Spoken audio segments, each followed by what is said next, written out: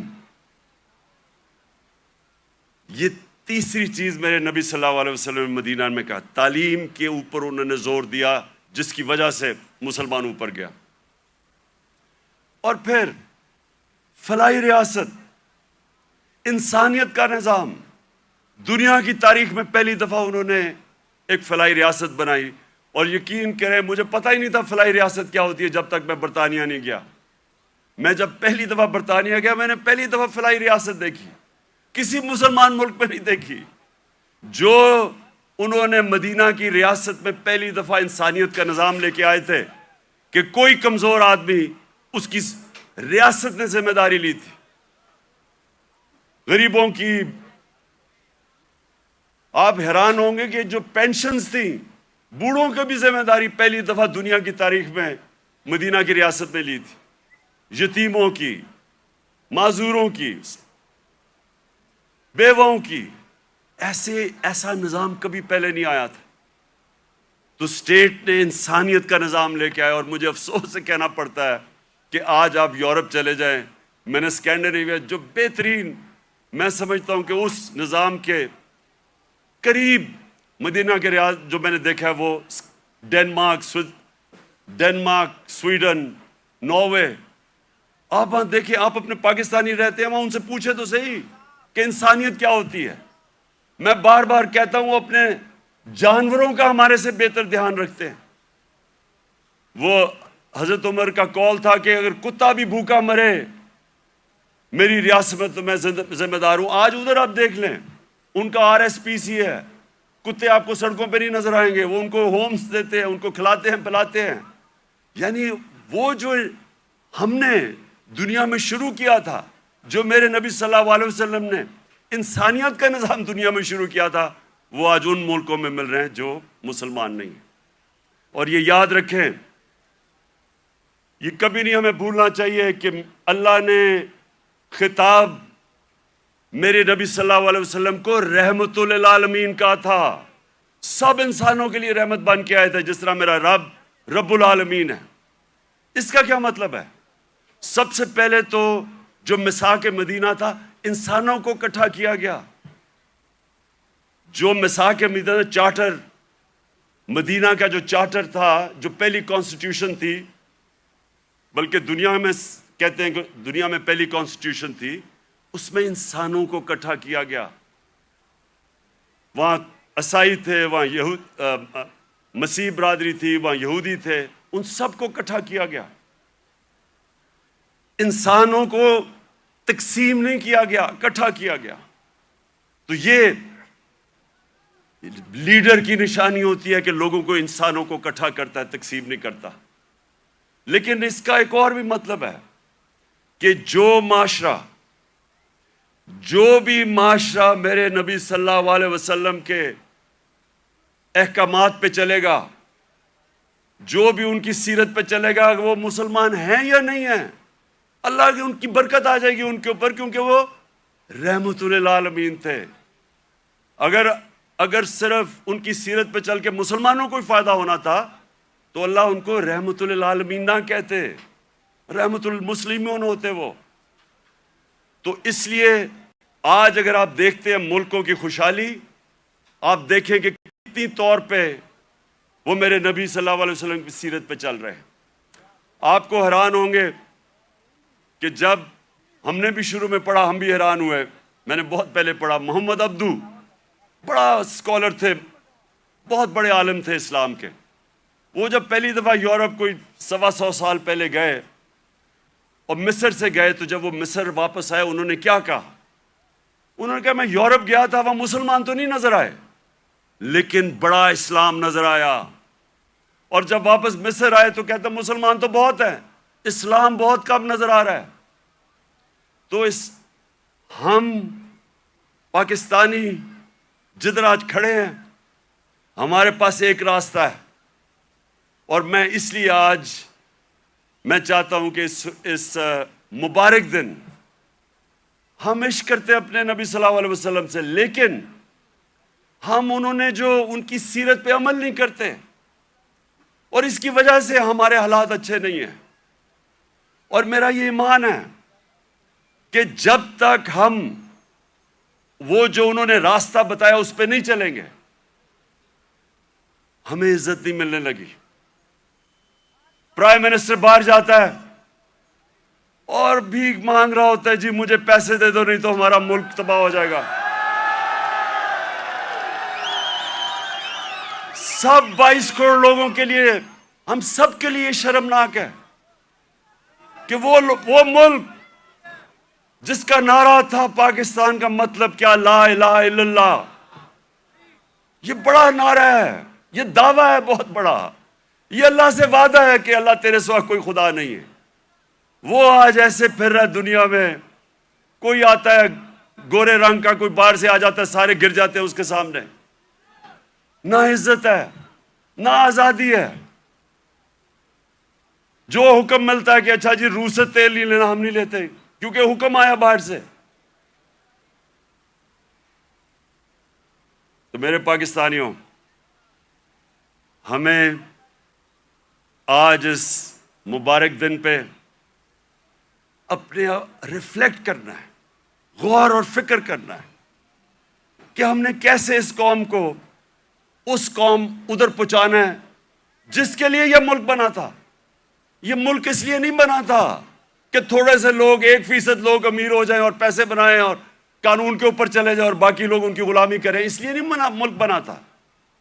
ملک بنا تھا، ایک بڑا خواب تھا کہ ہم ان پرنسپلز پہ چلیں گے، اور دنیا کی تاریخ شاہد ہے کہ وہ 10 سالوں کے اندر، 10 سال، زیادہ دیر نہیں، 10 سالوں کے اندر وہ قوم کھڑی ہو گئی تھی۔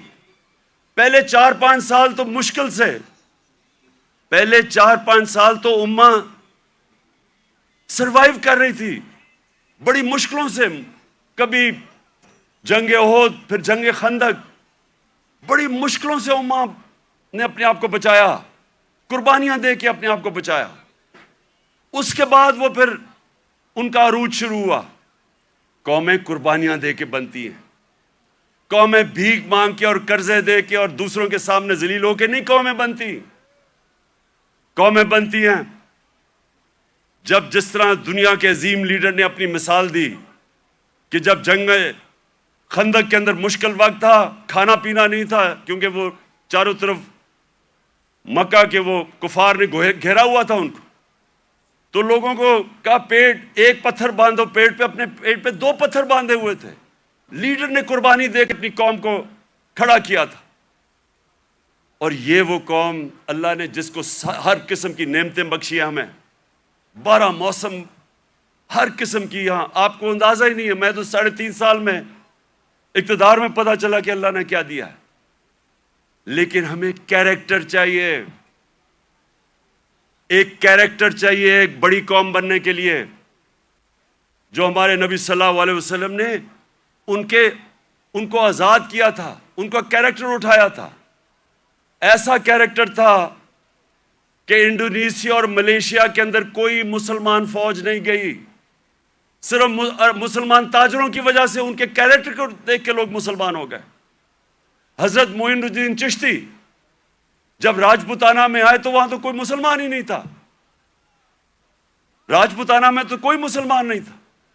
جب وہ گئے تو لاکھوں لوگ ان کے جنازے پہ آئے۔ کیریکٹر سے انہوں نے بدلا۔ جو ساری جو 10 سال تھے، 622 اور 632، ٹوٹل لوگ کہتے ہیں جی تلوار سے اسلام پھیلا، جو ٹوٹل جو مسلمان اور جن کا مقابلہ تھا مخالف، جو ٹوٹل لوگ جنگوں میں مرے تھے وہ 1200-1300 تھے۔ 1200-1300 10 سال میں لوگ جنگوں میں مرے تھے۔ فکری انقلاب تھا، ذہن بدل گئے تھے، اور ذہنوں نے انسان کو بڑا انسان بنایا تھا، آزاد ذہنوں نے۔ تو آج میں اس لیے یہ بڑا مبارک دن ہے کہ ہم سب کو آج اپنے ملک کو اٹھانے کے لیے اپنا کیریکٹر غور کرنا چاہیے کہ ہم اپنے آپ کو کیسے بدل سکتے ہیں۔ نبی کی سیرت پہ چلیں۔ میں نے رحمت اللہ عالمین اتھارٹی بنائی، مقصد اس کا کیا تھا کہ ہمارے بچوں کو سیرت نبی سے ان کا کیریکٹر مضبوط کریں۔ یونیورسٹی کالجز کے اندر ڈیبیٹس ہوں، سارے ڈسکس کریں، ہمارے انٹلیکچ ہماری جو اسکالرز ہیں وہ ڈسکس کریں کہ اللہ نے کیوں ہمیں حکم دیا ہوا ہے کہ نبی کی سنت پہ چلو، ہماری بہتری کے لیے، اور وہ کیا انہوں نے قدم کیا کرے، کیسے چینجز کیے، ایک ایک ایسے اتنی دنیا میں اتنے تھوڑے وقت، دنیا کی تاریخ میں اتنے تھوڑے وقت کبھی اتنے گریٹ لوگ نہیں آئے۔ ہر انسان کوئی نہ کچھ بن گیا۔ اگر یہ مغرب میں ہوتے آج یہ فنومنا، تو ایک ایک کے اوپر کتابیں لکھی جا رہی ہوتی، حضرت خالد بن ولید پہ کتابیں لکھی جا رہی ہوتی، ان کے اوپر ریسرچ ہوتی کہ وہ کیا تھا، کبھی وہ جنگ ہی نہیں ہارے، اور ہر کوئی جنرل بن گیا۔ حضرت بلال 2 کیمپینز میں وہ لیڈ کر کے گئے، ایک غلام ایک جنرل بن گیا۔ اس کے اوپر کبھی کام نہیں کیا، ہمارے اسکالرز نے نہیں کام کیا۔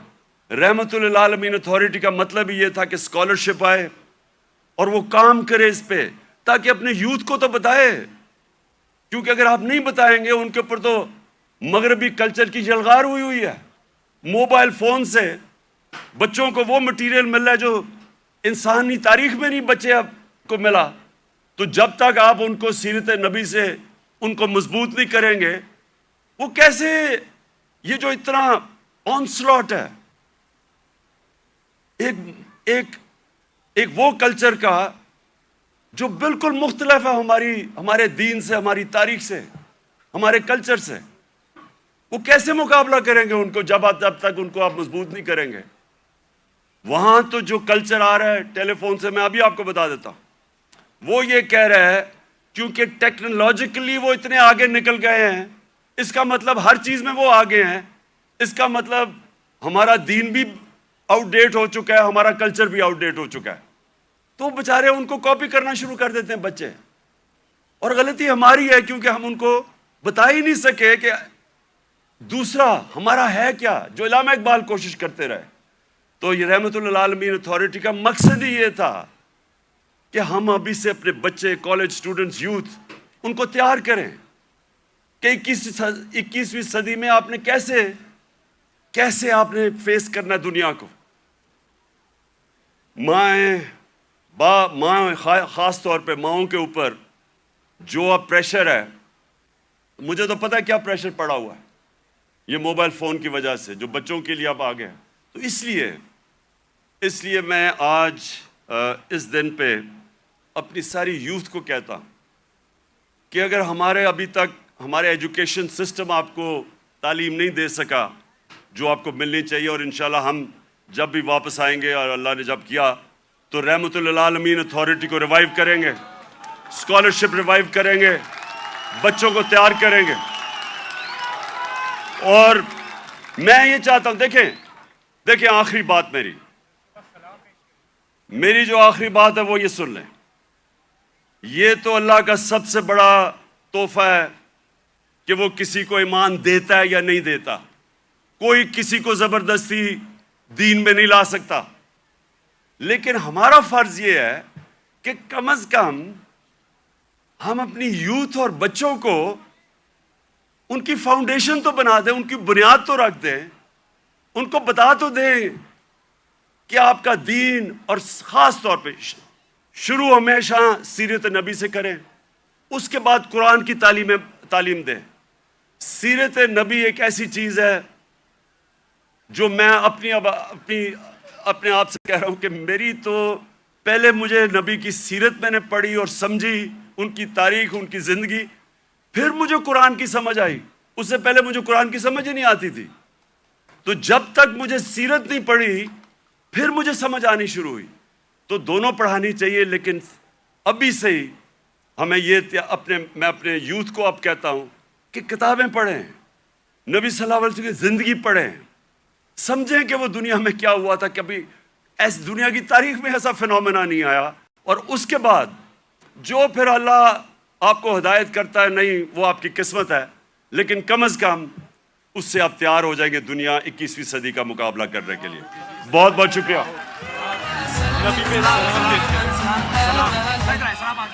سلام سلام. اب ہم سب مل کے سلام پیش کریں گے. سلام.